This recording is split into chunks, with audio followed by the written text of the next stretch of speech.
ఓం శ్రీ మాత్రే నమః. ఛానల్లోకి స్వాగతమండి. మీనరాశి వారు జాగ్రత్తగా ఉండవలసిన సమయం వచ్చింది.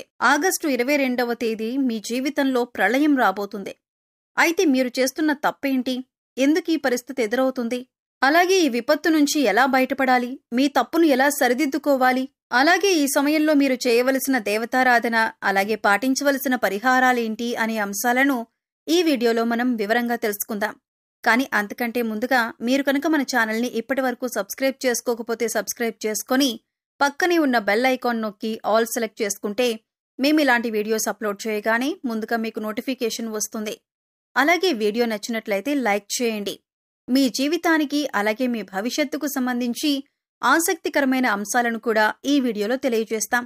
అందుకోసం మీరు ఈ వీడియోని ఎక్కడా కూడా స్కిప్ చేయకుండా చివరి వరకు చూడండి. అప్పుడే మేమేం చెబుతున్నామో మీకు పూర్తిగా అర్థమవుతుంది. ఈ రాశి వారికి కోపం చాలా అధికంగా ఉంటుంది. అయితే వచ్చిన కోపం ఎక్కువసేపు నిలవకపోయినా కూడా ఈ కోపం వల్ల అనేక రకాల సమస్యలను కొని తెచ్చుకుంటారు. చిక్కుల్లో పడే అవకాశం కూడా ఎక్కువగా ఉంటుంది. అంతేకాకుండా మీ జీవితంలో ఒడిదుడుకుల సమస్యలు కూడా ఎక్కువగానే ఉంటాయి. ఎన్ని ఒడిదుడుకుల సమస్యలు ఉన్నప్పటికీ కూడా అధికంగా శ్రమపడి వీరి బాధ్యతలను సక్రమంగా నెరవేర్చి ఒక మంచి స్థాయికి చేరుకుంటారు. అనేక బాధ్యతలు మీరు నిర్వహించవలసిన పరిస్థితులు కూడా ఏర్పడతాయి. అయితే తమ బాధ్యతలు నెరవేర్చి ఒక మంచి స్థితికి చేరుకున్నా సరే మళ్లీ తిరిగి వీరికి సమస్యలు వీరిని వెతుక్కుంటూ వస్తాయి. ఇలా అనేక రకాల సమస్యలను వీరు ఎదుర్కొంటారు. ఇక ఒక రకంగా చూసుకున్నట్లయితే ఈ రాశివారికి ఎటువంటి కష్టాలు ఉన్నాయి అని ప్రత్యేకించి చెప్పక్కర్లేదు. ఎందుకంటే మానవ జీవితంలో కష్టం వెనుక సుఖం, అలాగే సుఖం వెనుక కష్టం ఉంటుందని ప్రతి ఒక్కరూ అర్థం చేసుకోవాలి. అయితే మిగిలిన రాశుల వారందరికంటే కూడా ఈ రాశి వారికి కష్టాలు ఎక్కువనే చెప్పుకోవాలి. ఎందుకంటే వీరి జీవితాన్ని చూసుకున్నట్లయితే కొన్ని ముఖ్యమైన అంశాలలో అనేకసార్లు నిరాశకు గురైన సందర్భాలు కూడా ఉన్నాయి. అలాగే ఈ రాశివారు దయాగుణం, దానగుణం కూడా అధికంగా కలిగి ఉంటారు. ఈ కారణంగా ఎదుటివారు కష్టాల్లో ఉంటే చలించిపోయే మనస్తత్వాన్ని కలిగి ఉంటారు. ఇక వీరి దగ్గర సహాయం చేసే పరిస్థితి ఉన్నా లేకపోయినా ఎదుటివారు కష్టాల్లో ఉన్నామంటే మాత్రం ఖచ్చితంగా సహాయం చేస్తారు. అది ఆర్థికంగా కాని, మాట సాయం కాని ఖచ్చితంగా ఎదుటివారు కష్టాల్లో ఉంటే ఆదుకోవటానికి ప్రయత్నిస్తారు. అయితే వీరు ఎదుటివారికి ఎంత సాయపడినప్పటికీ కూడా వీరికి అవసరమైనప్పుడు మాత్రం ఎదుటివారు సహాయపడ్డానికి అంతగా ముందుకు రారు. ఈ అంశం వీరిని మానసికంగా బాధపెడుతుంది. అయినా కూడా వీరు సహాయం చేసే గుణాన్ని వదులుకోరు. ఎదుటివారి చేతిలో ఎంత మోసపోయినా మళ్లీ తిరిగి వారినే నమ్ముతూ ఉంటారు. ఒక రకంగా ఈ రాశివారు మానసిక దృఢత్వాన్ని కలిగి ఉంటారనే చెప్పాలి. ఈ విధంగా మీరు మీ ధైర్యాన్ని కోల్పోకుండా ఉంటే కష్టం వెనకాలే సుఖం వస్తుంది అన్న విషయాన్ని గ్రహించాలి. ఇక మీ కింద పనిచేసేవారు, అలాగే మీతో పనిచేసిన వారు పదోన్నతులు పొంది మంచి స్థాయికి ఎదిగి ఆర్థికంగా పురోగతి సాధించినా కూడా మేం సాధించలేకపోయాం అనే బాధ మీకు కలగకూడదు. మీరు ముఖ్యంగా గుర్తుపెట్టుకోవాల్సింది ఏంటంటే ప్రతి ఒక్కరి జీవితంలో కష్టాలు ఒకే రకంగా ఉండవు. ఒకరికి ఆర్థిక సమస్యలుండొచ్చు, ఒకరికి మానసిక సమస్యలుండొచ్చు, మరొకరికి కుటుంబ సమస్యలు, అలాగే మరికొందరికి వైవాహిక జీవితంలో సమస్యలు ఉండొచ్చు. ఎవరికి ఏ సమస్య ఉందో మనం చెప్పలేం. కాబట్టి ఎదుటివారికి సమస్య లేదు అని మీరెప్పుడూ అనుకోవద్దు. అలాగే అన్ని కష్టాలు నాకే వచ్చాయి అని మీరు కుంగిపోవద్దు. మానసిక ధైర్యాన్ని అధికంగా కలిగి ఉండాలి. ఈ విషయాన్ని మీరు గమనించి జీవితంలో ముందుకు సాగాలి. మానవ జీవితంలో కష్టసుఖాలు అనేవి సర్వసాధారణం. అయితే గతంలో మీరు పడిన కష్టాలకి ఇప్పుడు పరిష్కారం అనేది లభించబోతుంది. శివయ్య అనుగ్రహంతో మీ ప్రతి సమస్యకి ఒక పరిష్కారం దొరుకుతుంది. ఇక ఈ రాశివారి జీవితంలో రాబోయే ప్రళయం ఏంటి అంటే మీరొక సమస్యతో ఇబ్బంది పడబోతున్నారు. పరమశివుడి యొక్క అనుగ్రహం ఉన్నప్పటికీ ఒక రోజునైతే మీరు సమస్యను ఎదుర్కోబోతున్నారు. ఆ రోజు ఏంటంటే గనుక ఆగస్టు 22. ఆ రోజున మీరు చాలా జాగ్రత్తగా ఉండవలసిన సమయంగా చెప్పుకోవాలి. ఎందుకంటే మీ భవిష్యత్తుకు సంబంధించి ఒక ముఖ్యమైన అంశంలో నిర్ణయం తీసుకోవలసి వస్తుంది. ఈ సందర్భంలో మీరు కొన్ని నిందలు, ఆరోపణలు ఎదుర్కోవలసి ఉంటుంది. అయితే ఈ రోజున మీరు ఎదుర్కోబోయే సమస్య ఏదైతే ఉందో అది మీ భవిష్యత్తు పైన తీవ్రమైన ప్రభావాన్ని చూపిస్తుంది. పొరపాటున మీరు తీసుకునే తొందరపాటు నిర్ణయం వల్ల మీ పైన నేరారోపణ చేయబడుతుంది. కాబట్టి ఈ సమయంలో మీరు చాలా జాగ్రత్తగా ఉండాలి. ఈ సమయంలో మీరు బయట వ్యక్తులతో కానీ, ఇరుగు పొరుగు వారితో కానీ దురుసుగా ప్రవర్తించటం వల్ల, దురుసుగా మాట్లాడటం వల్ల కేవలం మీ తొందరపాటుతనం వల్ల మీరు అనేక రకాల నిందలు, ఆరోపణలు ఎదుర్కోవలసి వస్తుంది.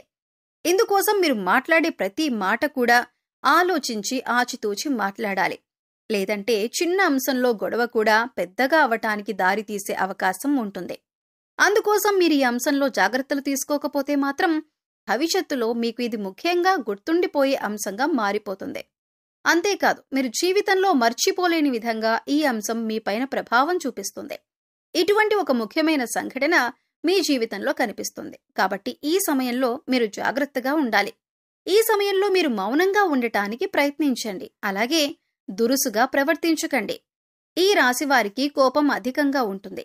ఇక ఈ కోపం వెంటనే తగ్గిపోయినప్పటికీ కూడా మీరు అధికంగా కోపం ప్రదర్శించిన సమయంలో ఫలితాలనేవి మీకు వ్యతిరేకంగా రావచ్చు.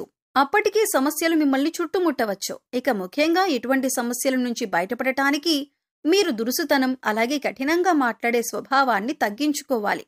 అది మీ కుటుంబంలోనైనా, ఇరుగు పొరుగు వారితో అయినా, సన్నిహితులతో అయినా, పై అధికారులతో అయినా, లేదా మీ ప్రేమైన వారితోనైనా మీరు సౌమ్యంగా మాట్లాడటానికి ప్రయత్నించాలి.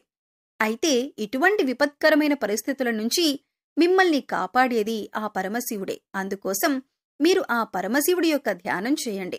ప్రతిరోజు కూడా మీకు సమయం దొరికినప్పుడల్లా ఓం నమఃశివాయ అనే పంచాక్షరి మంత్రాన్ని చదువుకోండి. అలాగే రోజు మీకు వీలైనన్ని సార్లు మృత్యుంజయ మహామంత్రాన్ని చదువుకోండి.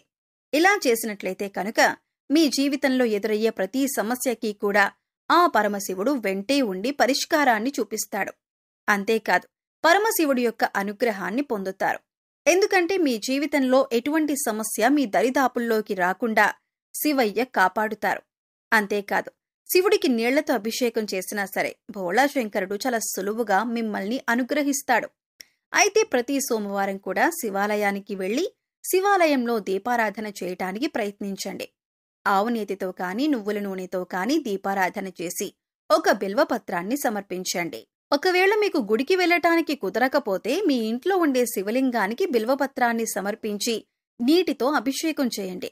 ఈ విధంగా శివుణ్ణి పూజించినట్లయితే శివయ్య మిమ్మల్ని కష్టాల నుంచి బయటపడేస్తాడు. మీకు రాబోతున్న ప్రళయం నుంచి కూడా బయటపడేందుకు మార్గం తెరుచుకుంటుంది. అలాగే మీకు ఉన్నంతలో దానధర్మాలు చేయటం మంచిదే. దానధర్మాలు చేయటం వల్ల ఎంతో పుణ్యఫలితం లభిస్తుంది. అపారమైన దైవశక్తిని పొందుతారు.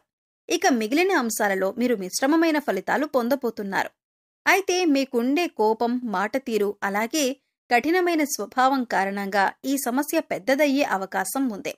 కాబట్టి ఈ అంశంలో జాగ్రత్త వహించండి.